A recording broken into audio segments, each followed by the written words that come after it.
ভিতর থেকে পুড়ে ভরা। যাদের একেবারেই দাঁত নেই তারাও এটা খুশিতেই খাবে। তো চলো এখন আমি ভিডিওটা শুরু করি। বন্ধুরা, আজকের আবারও তোমাদের সামনে নতুন একটা ভিডিও নিয়ে হাজির হয়ে গেছি। তো আজকের বানাবো খুবই অল্প সময়ে, যখন হাতে একেবারেই টাইম থাকবে না, তবুও বাচ্চা থেকে বড় সবাইকে টিফিন তৈরি করে দেওয়ার জন্য খুব তাড়াতাড়ি এই টিফিনটা ট্রাই করতে পারো। খুবই অল্প সময়, যখন একেবারে সময় থাকবে না। তো এই রেসিপিটা বানানোর জন্য আমি প্রথমেই কিন্তু নিয়ে নিচ্ছি আটা আর ময়দা দুটো মিশিয়ে নেব। তোমরা চাইলে কিন্তু শুধু আটা কিংবা শুধু ময়দা দিয়ে এই রেসিপিটা করতে পারো। তো আমি এখানে একটা বাটি মাপ করেই সব উপকরণ নেব।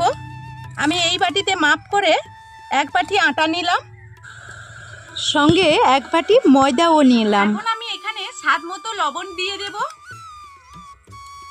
লবণ, আটা, ময়দাটা একসঙ্গে একটু মিশিয়ে নেব।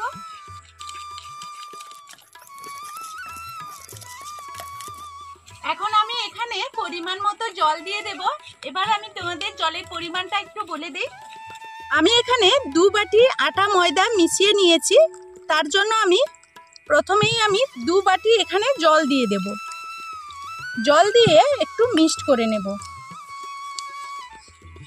আমি এখানে আরও 1 বাটি জল নিয়ে নেব। এই জলটা আমি অল্প অল্প দেব, আর খুব ভালোভাবেই কিন্তু মিশিয়ে নিতে হবে। তো আমি এখানে 2 বাটি, 1 বাটি আটা আর 1 বাটি ময়দা নিয়েছি, তার জন্য আমি 3 বাটি জল এখানে দিলাম। তোমরা যদি উপকরণগুলো বাড়িয়ে কমিয়ে নাও তাহলে কিন্তু জলটাও বাড়িয়ে কমিয়ে নেবে। তো আমি খুব ভালো করেই বাটারটাকে মাখিয়ে নিয়েছি, আর এর ঘনত্বটা একটু তোমাদের দেখিয়ে দিই। তো দেখো, এর ঘনত্বটা ঠিক এইভাবে থাকবে, একেবারে পাতলা নয় আবার একেবারেও ঘনও নয়। এখন চলে এলাম একটা রান্নার কাজে। আর কড়াইটা বসিয়ে দিয়ে এখন দিয়ে দিচ্ছি সর্ষের তেল, আর দিয়ে দিচ্ছি 1 চামচ সাদা জিরে। দিয়ে জিরেটা খুব ভালোভাবে ভাজা হয়ে গেলে এখানে আমি দিয়ে দেব কুচনো পেঁয়াজ। পেঁয়াজটাকে দিয়েও ভালো করে নাড়াচাড়া করে নেব।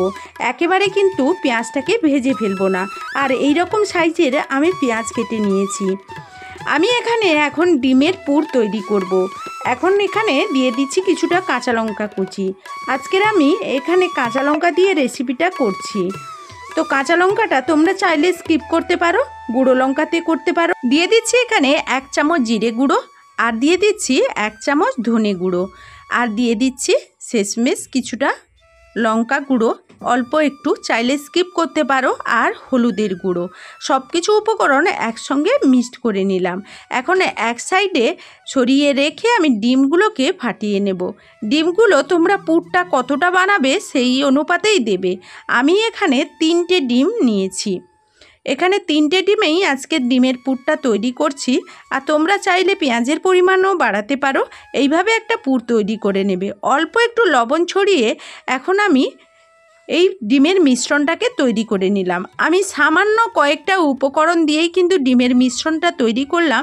তোমরা চাইলে এখানে ধনেপাতা, তারপর তোমরা দিতে পারো ম্যাগি মশলা, এই কিছু দিয়েও ডিমের পুরটা তৈরি করে নিতে পারো। এইভাবে ভেঙে ভেঙে দিচ্ছি, একটা ঝুড়ো পুর তৈরি করব। এখন দেখো কতটা ঝুরঝুরে হয়ে গেছে। এই রকম পুরটা আমি তৈরি করে নিয়েছি। এখন আমার ডিমের পুরটা রেডি হয়ে গেছে, আমি এটাকে নামিয়ে নেব। এখন চলে এসেছি, একটা তাওয়া বসিয়ে দিয়েছি। এই রকম কড়াই বসিয়ে দিয়ে আজকের কিন্তু এই রেসিপিটা একেবারে নামমাত্র তেলেই হবে, অল্প তেলেই। ব্রাশ করে দিলাম তেল 1 হাতা, আর একটু আমি বাটার এখানে দিয়ে দিলাম। দিয়ে এইভাবে একটু গড়িয়ে নিলাম, পাতলা করে গড়িয়ে নিলাম। এখন দেখো এক সাইড আমার উঠতে শুরু করেছে। এইভাবে যদি তোমরা প্রত্যেকটা টিপস ফলো করে ডিমের পুর ভরার পরেটাটা তোমরা তৈরি করো তাহলে তোমরা পারফেক্ট বানাতে পারবে। এখন দেখো আমার কড়াইতে লেগে গেল না, খুব সহজেই কিন্তু উল্টে দিলাম। এখন আমি ডিমের পুরটা এর মধ্যে দিয়ে দিচ্ছি। আমি পুরটা একটু বেশি পরিমাণ দেব, তাহলে কিন্তু এটা খেতে ভালো লাগবে। এখন দিয়ে খুব সহজেই কিন্তু এটা একটু উল্টে দেব। যেহেতু এখন নরম আছে সেহেতু মুখটা খুব ভালো করেই এটা সিল করে নেওয়া যাবে। তাহলে কি হবে, ডিমের পুরটা আর পড়ে যাবে না। এইভাবে আমি উল্টে পাল্টে খুব ভালো করেই এটাকে ভেজে নেব। আমি কিন্তু বেশি তেলে এখানে কাজ করছি না, এখানেই কিন্তু ডিমের পরোটাগুলো অল্প তেলেই ভেজে নিচ্ছি। পরোটাগুলো আর একটু ভেজে নেওয়ার জন্য 1 চামচ আমি সয়াবিন তেল দিয়েছিলাম। এখন খুব ভালো করে এই পিঠ ওই পিঠ নাড়াচাড়া করে ভেজে নিয়েছি। এখন এটাকে একটা পাত্রে তুলে নেব। আমার একটা ডিমের পরোটা রেডি হয়ে গেছে। আবারও আমি সেই ব্রাশটাকে এইভাবে করে দিলাম। এইভাবে আমি প্রত্যেকটা পরোটাই কিন্তু তৈরি করে নেব। এখন চলো সবগুলো পরোটা রেডি করে নিয়ে চলে যাই। আমি সবগুলো কিন্তু টিফিন রেডি করে নিয়েছি। তো বন্ধুরা দেখো, এটা কিন্তু কয়েক ঘন্টা পর্যন্ত কিন্তু এইভাবে নরম তুলতুলে থাকে। তোমাদের একটা কেটে দেখাচ্ছি। তো ভেতরে পুর ভরা আর এই নরম তুলতুলে টিফিনটা কিন্তু খুব সহজে তৈরি করে নিতে পারবে। এগুলো কিন্তু একেবারে যখন টাইম থাকবে না তখন তৈরি করে নিতে পারবে, এবং উপরন্তু ঘন্টার পর ঘন্টা এটা কিন্তু নরম থাকবে। যাদের একেবারেই দাঁত নেই তারাও এটা খুব সহজে মজা করে খেয়ে নিতে পারবে। তো টিফিনটা তোমাদের কাছে কেমন লাগলো সুন্দর একটা কমেন্টের মাধ্যমে নিত্য নতুন আমাকে ভিডিও নিয়ে আসার উৎসাহ দেবে। তো এখনকার মতো ভিডিওটা এই পর্যন্ত। নতুন কোনো ভিডিও নিয়ে তোমরা সবাই ভালো থাকবে, সুস্থ থাকবে।